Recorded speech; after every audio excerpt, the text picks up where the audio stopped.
Hello, let's do the New York Times Hard Sudoku for March 3rd, 2025. There's a link in the description if you'd like to try the puzzle yourself, and I'm going to get started right now. Okay, starting with this 2 here. Actually, I want to start with this 359. We have a New York Times trick right away in the top band. What do I mean by the New York Times trick? Well, it just appears in the New York Times Hard a lot. It's not specific to their puzzles or anything, but really it's just a really neat way to find hidden triples that can really boost your solve speed. So here we've got a 3, 5, and 9. And the thing to tip you off, at least the first thing to see, like, maybe I should look at that, is it's 3 givens that avoid a row entirely. Or it could be a column, right? Any time, you're talking about Sudoku techniques, instead of saying row or column, you just kind of pick one. Because, like, it's equivalent. You can always rotate the puzzle 90 degrees, right? But anyway, I got sidetracked.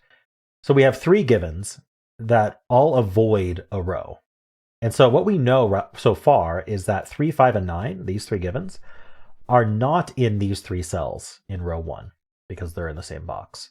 So the thing to ask is, well, where do they go in row 1? And we can see that 2, 4, and 7 are placed, and they are not the 3, 5, 9. So this is kind of your really typical kind of easiest version of the pattern, because you can just see that these 3 digits do not match these 3 digits. So if you got 3 outside of that box in that row that don't match the 3 in the box, then there you go. You immediately found your hidden triple. And so the conclusion is we need to place 3, 5, and 9 in this row, and they can't go here, and they can't go here. So there's only 3 cells left that could be 3, 5, or 9. So those cells are 3, 5, 9. So we can just pencil 3, 5, 9 here. This can't be 3, this can't be 9. Then there's usually, especially if you find it this way, there's always going to be this follow-up where, okay, we can do the opposite. We can say, where do 2, 4, and 7 go in this box? Well, these 3 cells can't be 2, 4, 7, and 2, 4, 7 aren't these 3. So this has to be 2, 4, 7. So that's not a 4, that's not a 7. And then now this is also going to be a triple. It's just going to be the 3 digits we haven't talked about yet. It's the 1, 6, 8. That's not 6, that's not 8. So we just got a bunch of really nice markings right away, just by noticing that. We can also notice that since this isn't 4, the 4 in this box is one of these 2. That's going to point into this box along with this 4, putting a 4 in one of these 2.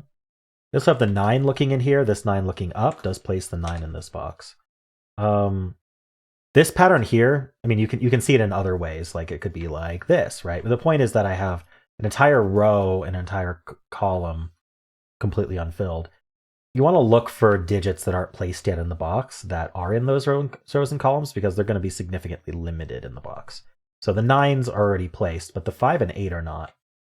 This is going to be huge, because this 5 and 8 look into here, and we actually get a hidden pair, similar to our hidden triple, right? It's just 2 cells. So if 5 and 8 don't go here, and they're not placed in the box yet, they need to go in these 2 cells, which means, can this really be a 3? And the answer is no. If I try to put a 3 here, then now I have to fit both 5 and 8 in this one cell. That's not going to work. So this actually is a hidden 5-8 pair, and this can't be the 8. So this has to be the 5, and that's the 8. That's going to leave a triple behind. We have the 1, 2, and 3. And that 1, 2, 3 triple tells us this can't be 2, so that's our 7. This 5 we placed, by the way, gives us the 3 and 9, the 9 and 3 over here. And then this is going to be a pair for the row, which is going to include the 4. So we have the 4 and the 6, and then this is going to be a triple as well. I don't need these corner marks. I need the 1. We have 2, 3, 4. We need 5. We have 6. We need 7. Okay. So look at that. This band is basically done. We've got some pairs and triples that need to get resolved by the stacks, but other than that, there's not much to say about the band anymore. It's completely marked up, and nothing crosses boxes. All right, very, very nice. We're gonna move on to the next band here. Actually, the first thing I want to do is I want to look at all of these digits and just do a quick vertical scan to see what we get out of them. So we're just going to look at every digit vertically. So the 2, we have the 2 3s. Puts a 3 in one of these 2. The 8 and the 9 don't seem to do anything. And then we've got 3, 5, 7, 9. So the 2 5s look in, putting a 5 here. The 2 7s look down, putting a 7 in one of these 2. And then the 2 9s look down, along with this one, putting a 9 in one of these 2. Now we did corner mark a 7 in one of these 2 cells.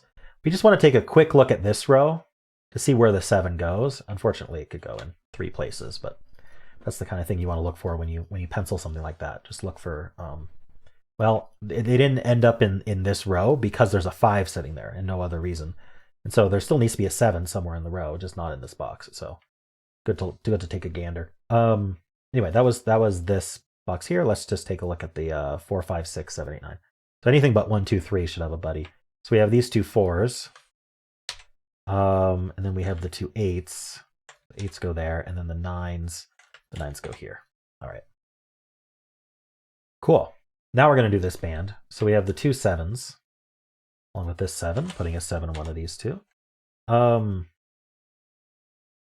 Not much to say. Let's see. Let's check these vertically. So 3, 5, 6, 8, 9. So the 2 5s. Okay, that doesn't help me.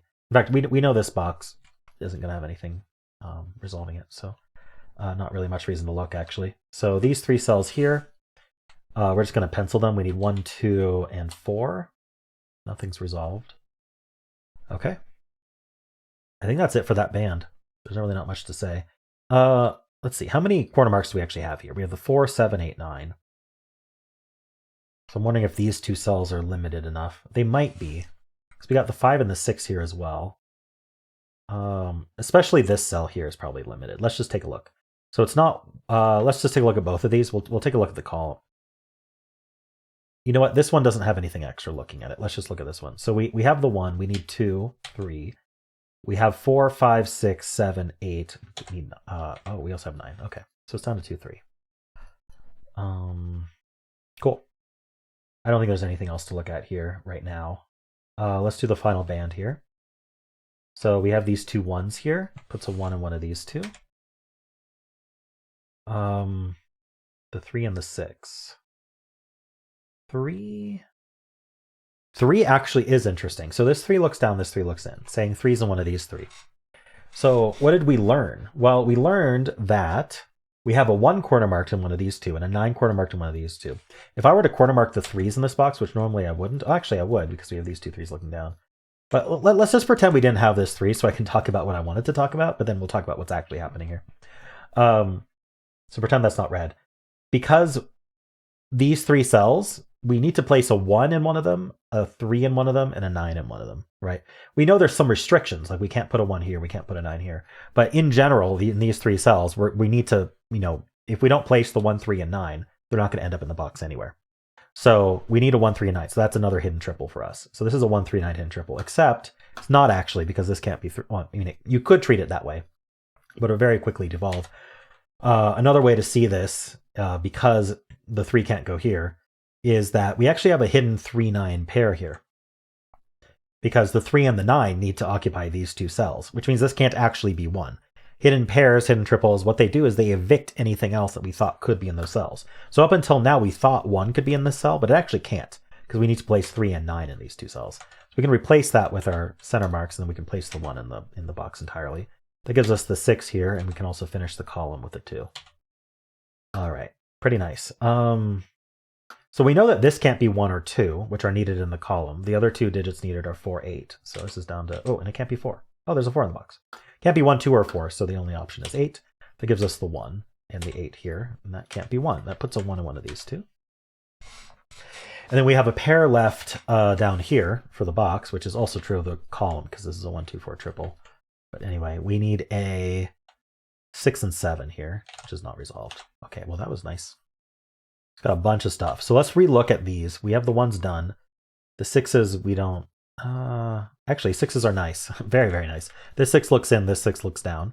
These can't be 6. So the 6 is in one of these 2. That points left, telling us this can't be 6, because the 6 is over here, so it can't be here. That's 7 and that's 6. Does the 3 do anything more than it already did? No. Then we've got 1, 4, 8, 9. So the 1s are done. The 4s do look in here, putting a 4 in one of these 2.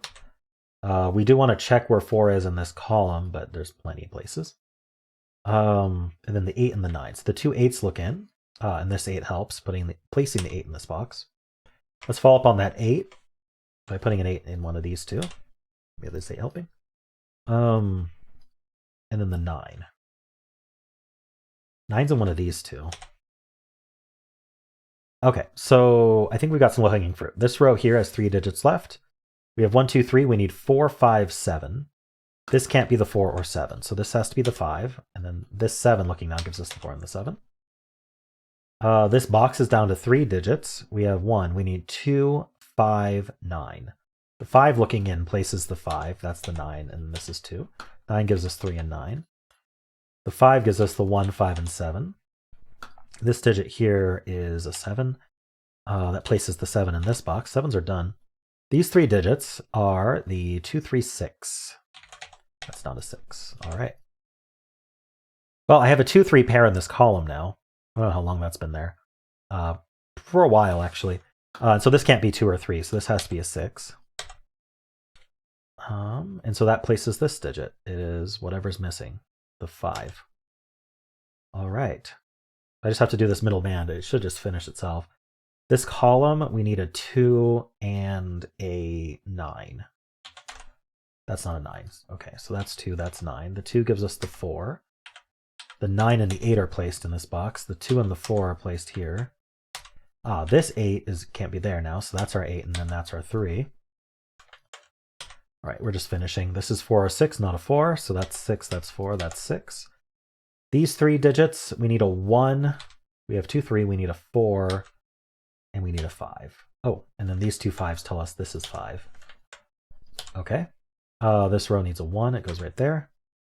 Places this one.